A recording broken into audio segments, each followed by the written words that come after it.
What if I told you that today, lending money to France costs more than lending to Greece? It sounds impossible, yet this is exactly what financial markets are signaling. In a world where the second largest economy in the European Union should represent stability, investors are now charging higher rates to finance the French government than they do for countries that, not long ago, were seen as fragile and on the brink of collapse. This reversal is not just a curious detail, it is a warning sign that could redefine Europe's political and economic future.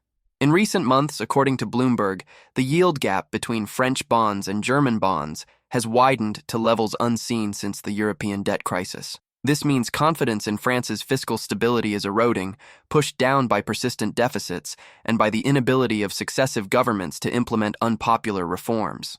France's debt has already surpassed 110% of GDP, according to the French Debt Agency, while Germany remains near 60%. The contrast is brutal and leads to an uncomfortable question. How did France reach this point? Only 15 years ago, during the peak of the euro crisis, Greece saw its bonds yield as high as 35%, while French debt was considered almost risk-free. Today, the tables have turned, reflecting Paris's vulnerability in a Europe that demands fiscal discipline. Are we merely witnessing a temporary fluctuation, or is this the early sign of something much deeper? This tension now grips the heart of France, and that leads to an inevitable question. If France, one of the central pillars of the European Union, is already shaking, what does this mean for the future of the entire continent? Markets, stocks, and warning signs. When we look beyond the bond market, the concerns only grow. Stock exchanges reflect almost instantly the confidence, or lack thereof, that investors place in a country. And the numbers are far from encouraging for France. While Germany's DAX, the United Kingdom's FTSE 100, and even Italy's MIB posted solid gains in 2024, France's CAC 40 lagged behind. According to Refinitiv data from December 2024, the CAC 40 underperformed most of its European peers, signaling that investors no longer see the French economy as fertile ground for growth. This contrast is not merely technical, it reveals something deeper. The perception that France has lost part of its competitiveness compared to its neighbors. For the average citizen, this may seem distant, but the impact on daily life is real. A less attractive stock market means a reduced ability to attract investment, fewer opportunities for quality jobs, and less capital circulating in the real economy. How can a country compete with neighbors advancing more quickly? The key point is that this decline cannot be explained away as purely external. Political instability and repeated failures to pass economic reforms feed uncertainty. According to the French National Institute of Statistics and Economic Studies, GDP growth in 2024 was only 0.8%, well below the Eurozone average of 1.3% in the same period. Weak growth combined with a stagnant stock market deepens the sense that the country is caught in a trap that is difficult to escape. And here lies the unsettling provocation. If financial markets, which usually anticipate the movements of the real economy, are already signaling distrust toward France, what does that say about the next chapters of its political and social story? The unbearable weight of the deficit. If the signals coming from the markets are already troubling, the numbers tied to France's public deficit are even more alarming. During the pandemic in 2020, the European Union temporarily allowed its members to exceed the 3% deficit to GDP limit. The idea was simple: enable emergency spending to save jobs, companies, and health systems.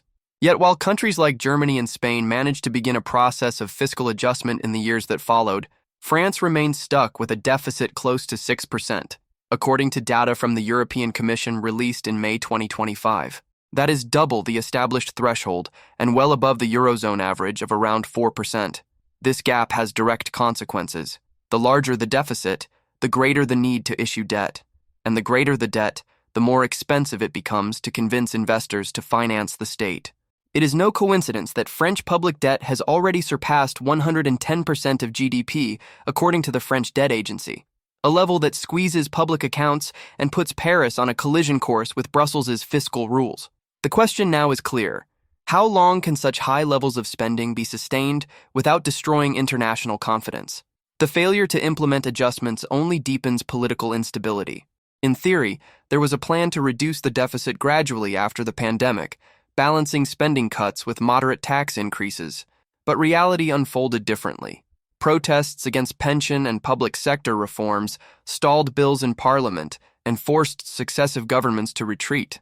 The result is a state that spends ever more while collecting insufficiently, creating a debt spiral that seems endless. And here lies the critical provocation. If France has failed to fix its accounts even in times of relative stability, what will happen if a new global recession hits Europe? This question reverberates in every debt chart and every deficit projection, raising pressure not only on the French government, but on the European Union as a whole. Uncomfortable comparisons with neighbors. When France is placed side by side with its neighbors, the picture becomes even more embarrassing. Germany, Spain, Italy, and even the United Kingdom now show clearer signs of fiscal discipline than Paris. According to a European Commission report published in April 2025, Germany is on track to keep its deficit close to 2% of GDP in the coming years. Spain, once considered one of the weakest links during the euro crisis, projects a deficit below 4% by 2026. And Italy, historically associated with instability, has managed small but consistent improvements, putting it on a more balanced path than France. The contrast grows sharper when public spending as a percentage of GDP is examined. Data from the Organization for Economic Cooperation and Development, published in March 2025, show that France leads the ranking among major developed economies, with expenditures equal to about 56% of GDP. By comparison, the Eurozone average stands near 48%, while Germany keeps levels around 45%. In other words, the French state spends more than any of its peers, but fails to deliver proportional results in growth or stability. The French Prime Minister even declared that reducing expenditures by just a few percentage points would be essential to regaining credibility. But here lies the dilemma. Every attempt to cut spending collides with fierce public resistance in a society marked by recurring strikes and protests. One only has to recall the mass demonstrations of 2023 against pension reform, which paralyzed the country for weeks and cost billions in economic losses. It is as if France is trapped in a stalemate, maintaining high-spending fuels debt, while cutting it risks triggering social upheaval. This trap is what makes the French case so unique. While its neighbors, with varying degrees of effort, are moving towards safer fiscal ground, France drifts further away from balance and sinks into a spiral of mistrust. The inevitable question arises: does Paris still have the capacity to lead Europe, or has it already become the weakest link in the chain? The next point may reveal the key piece of this puzzle: productivity. For decades, it was considered France's secret weapon, but today that advantage seems to have lost its strength. Productivity in freefall. For decades, France held on to a narrative of national pride. Even while working fewer hours than other countries, its workers managed to produce more value per hour. This was considered the secret weapon of the French economy, the justification for a large welfare state and a society that balanced quality of life with economic efficiency. But that narrative has begun to collapse. According to data from the Organization for Economic Cooperation and Development, published in February 2025, labor productivity per hour in France grew by only 0.3% in 2024, far below the European Union average of 0.8%. Germany, for instance, recorded growth of 1.1% during the same period. This stagnation has devastating effects. When productivity falls, the wealth generated per hour of work decreases. That translates into lower tax revenues, weaker competitiveness for businesses, and less ability to finance the public spending that is already straining the national budget. It is a domino effect that starts on the factory floor, in the office, or at the shop, and ends in the charts of deficit and public debt. And it is not just a matter of statistics. The problem is already visible in everyday decisions. Multinational companies are rethinking investments in French territory, choosing instead to expand operations in countries such as Spain, Poland, or Ireland, where productivity is rising more dynamically and costs remain more competitive. The European Central Bank, in its Stability Report of September 2024, warned that France's slowing productivity is one of the main risks for Eurozone growth in the coming years. Here arises the uncomfortable reflection. If France's productive base can no longer sustain the weight of a state that spends more than all the others, how long before international confidence turns into open distrust and capital begins to flee? This silent erosion of productivity sets the stage for a scenario Europe knows all too well: the shadow of the euro crisis. But how close is France to reliving that nightmare? The shadow of the euro crisis. At the start of the 2010s, the world witnessed the greatest crisis of the Eurozone. Greece was forced to pay yields as high as 35% on its sovereign bonds, levels that effectively meant bankruptcy. At that time, France appeared as a pillar of stability, with its bonds considered almost as safe as Germany's. But now, in 2025, the charts tell a very different story. French spreads over German bonds have reached their highest levels since that crisis, according to Bloomberg data published in July 2025. This does not mean France is on the verge of immediate collapse, but it does indicate that markets are already detecting risk where there used to be trust. And here lies the dilemma. Is today's situation just temporary turbulence, or the early sign of a new economic earthquake? France's debt already exceeds 110% of GDP, deficits remain near 6%, and productivity is declining. Together, these three elements form a dangerous cocktail. The European Central Bank, in its Stability Report of June 2025, warned that external shocks, such as a global recession or a surge in energy prices, could intensify pressure on highly indebted countries, with France standing at the front line. For ordinary citizens, this might feel abstract, but imagine the impact if France's borrowing costs suddenly soared as they did in Greece. That would mean drastic cuts to public services, tax hikes, and a wave of unemployment that could shake not only Paris, but the entire continent. Would the European Union be prepared to bail out its second-largest economy? The memory of the past crisis magnifies the fears of the present. In 2010, doubts about the solvency of just one country were enough to push the entire Eurozone to the edge. And if, this time, the uncertainty falls on France, what would remain of Europe's confidence in its own future? That is the tension now hanging in the air. Are we facing a passing storm or the first sign of a new continental crisis?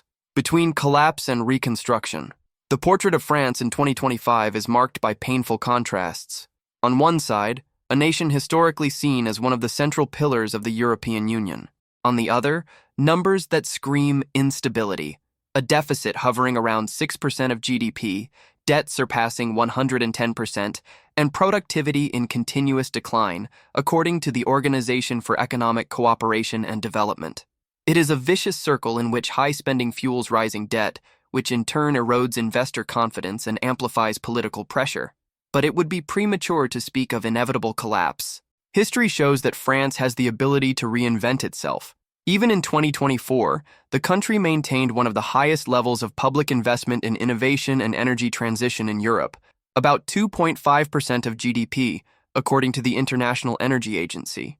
If well directed, these investments could be the key to restoring competitiveness and laying the foundation for more sustainable growth. The real challenge, however, is political. Reforming the state, reducing expenditures, and balancing the books are unpopular measures, but perhaps unavoidable.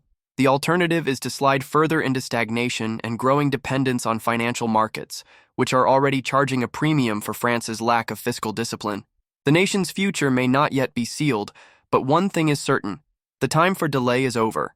And so the viewer is left with a broader dilemma. What happens when one of the world's largest economies loses its structural strength? Are we merely witnessing turbulence, or the prelude to France's greatest crisis since the creation of the euro? This is where reflection becomes an invitation.